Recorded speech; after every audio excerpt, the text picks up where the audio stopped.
السلام علیکم ورحمۃ اللہ وبرکاتہ۔ آج پھر آپ کو چند کا حدیث سناؤں گا، حدیث سنیے گا۔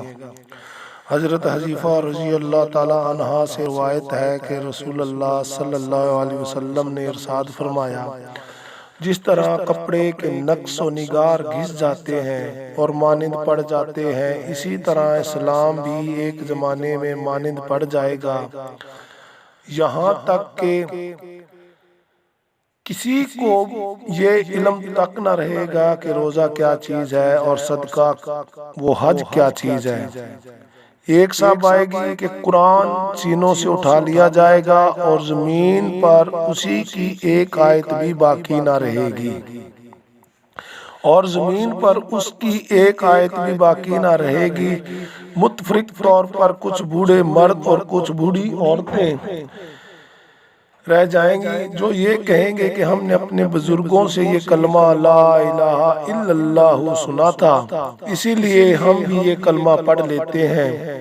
حضرت حذیفہ رضی اللہ تعالیٰ عنہ کے صغیر صلہ نے پوچھا، جب انہیں روزہ، صدقہ اور حج کا بھی علم نہ ہوگا تو بھلا صرف یہ کلمہ انہیں کیا فائدہ دے گا؟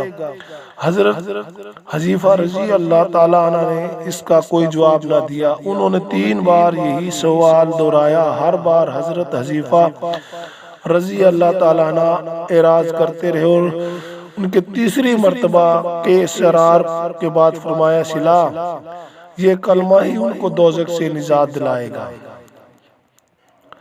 حضرت ابو ہریرہ رضی اللہ تعالیٰ عنہ سے روایت ہے کہ رسول اللہ صلی اللہ علیہ وسلم نے ارشاد فرمایا، جس نے لا الہ الا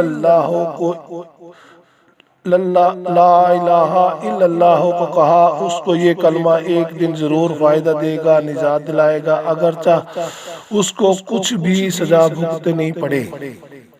حضرت عبداللہ بن عمر رضی اللہ تعالیٰ عنہما سے روایت ہے کہ رسول اللہ صلی اللہ علیہ وسلم نے ارشاد فرمایا، کیا میں تمہیں وہ وصیت نہ بتاؤں جو حضرت نوح علیہ السلام نے اپنے بیٹے کو کی تھی؟ صحابہ رضی اللہ عنہم نے عرض کیا، ضرور بتائیے۔ ارشاد فرمایا، حضرت نوح علیہ السلام نے اپنے بیٹے کو وصیت میں فرمایا، میرے بیٹے، تم کو 2 کام کرنے کی وصیت کرتا ہوں اور 2 کاموں سے روکتا ہوں۔ ایک تو میں تمہیں لا الہ الا اللہ کے کہنے کا حکم کرتا ہوں، کیونکہ اگر یہ کلمہ ایک پلڑے میں رکھ دیا جائے اور تمام آسمان و زمین کو ایک پلڑے میں رکھ دیا جائے تو کلمے والا پلڑا جھک جائے گا، اور اگر تمام آسمان و زمین کا گھیرا ہو جائے تو بھی یہ کلمہ اس گھیرے کو توڑ کر اللہ تعالیٰ تک پہنچ کر رہے گا۔